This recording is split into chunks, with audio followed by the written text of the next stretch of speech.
তো নমস্কার বন্ধুরা, গুড মর্নিং। তো হোমলেস ব্লগে তোমাদের সবাইকে স্বাগত। তো আশা করছি তোমরা ভালো আছো।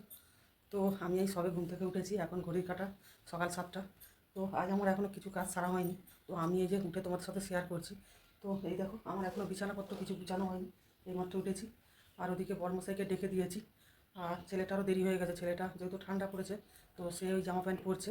আর এই দেখো, আমার এখনও বাসন পর্যন্ত কিছু বেরোয়নি, সব পড়ে আছে।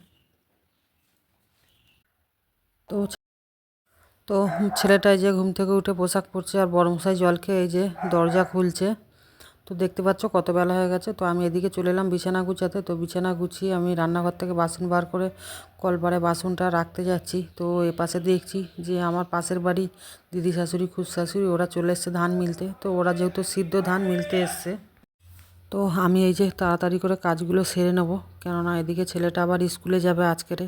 তো না হলে রান্না করার আবার টাইম আবার হবে না, কেন ও 10টায় স্কুলে যায়। তো এদিকে দেখো, ছেলেটা এই যে ব্রাশ করতে শুরু করে দিয়েছে, আর আমি বাসনটা রেখে এই যে রান্নাঘরে চলে এসেছি। তো রান্নাঘরটা মুছে পরিষ্কার করে নেব। তো নিয়ে এবারে আমি যাব স্নান করতে। তো এই যে ছেলেটা যাচ্ছে একটা বন্ধুর বাড়ি বই আনতে। তো এদিকে বড়মশাই চা খেতে গিয়ে বাজার নিয়ে চলে এসছে। তো এনে যে টিফিন মাখাতে বসে গেছে। তো আমি এই যে সবজি কাটতে বসে গেছি। তো মুড়িও খাচ্ছি, সবজিও কাটছি। তো রান্নাটা তো আর করা হলো না, অনেকটা দেরি হয়ে গেছে। তো ছেলেটা মুড়ি খেয়ে স্কুলে চলে গেছে। তো দেখো শাক এনেছে, শাকগুলো বাছতে একটু সময়ও লাগে। তো শাকে দেখো কেমন ঘাস ভর্তি হয়েছে। আর বড়মশাই এপাশে মুড়ি খাচ্ছে বসে বসে। তো ও তো ক্যামেরার দিকে তাকাচ্ছে না লজ্জায়।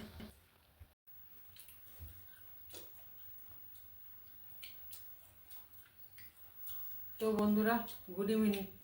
তো চলে এলাম সন্ধ্যায় একটু গল্প করতে। তো এই দেখো আমার ছেলের রকম দেখো, আমার ছেলে চিপস ভাজা খাচ্ছে সন্ধ্যায়। তা খালি গায়ে খাচ্ছে, আবার ওর নাকি প্রচণ্ড গরম লাগে, তো সেই কারণে ও খালি গায়ে বসে আছে। শুকনো ফুচকাগুলোকে ভেজে নিয়ে এসছে, দেখো নিয়ে এসে খাচ্ছে। জানতে চান না। তো যাই হোক, আজকের দুপুরের ভিডিওটা তোমাদের দেখাতে পারলাম না, তো তার জন্য আমি দুঃখিত। কেননা আজ দুপুরে একটু ব্যাংকে গিয়েছিলাম, তো সেই কারণে দুপুরের ভিডিওটা দেখাতে পারলাম না। তো এখন বাজে 7:30। তো আমার রান্নাবান্না হয়ে গেছে। তো রান্নাবান্না করে আমি তোমাদের কাছে চলে এলাম একটু গল্প করতে। তো আজকের বাইরে বেশ সন্ধ্যাবেলা ভালোই ঠান্ডা আছে। তো আমার ছেলে গরম লাগছে কী করে আমি বুঝতে পারছি না। আমাকে ঠান্ডা লাগছে, আমি কাপড় জড়িয়ে বসে আছি দেখো। আর ওর নাকি ঠান্ডা লাগছে না, গরম লাগছে। তো যাই হোক, তো 7:30 বাজে, রান্নাবান্না হয়ে গেছে, ছেলে পড়ানোও কমপ্লিট হয়ে গেছে। তো এখন বাজে 9:30। তো ছেলেটাকে খেতে দিয়ে দিয়েছি। তো এবারে আমরা খাবো। তো ভিডিওটা যদি ভালো লেগে থাকে তো অবশ্যই লাইক কমেন্ট শেয়ার করে দিও। আর যদি কিছু ভুল হয়ে থাকে তো আমি ক্ষমা চেয়ে নিচ্ছি। তো ভিডিওটা আমি এখানে শেষ করলাম। তো দেখা হবে কালকের আবার কোনো নতুন ভিডিওতে। তো এখনের মতো রাখছি, শুভরাত্রি, সবাই ভালো থেকো। তো টাটা।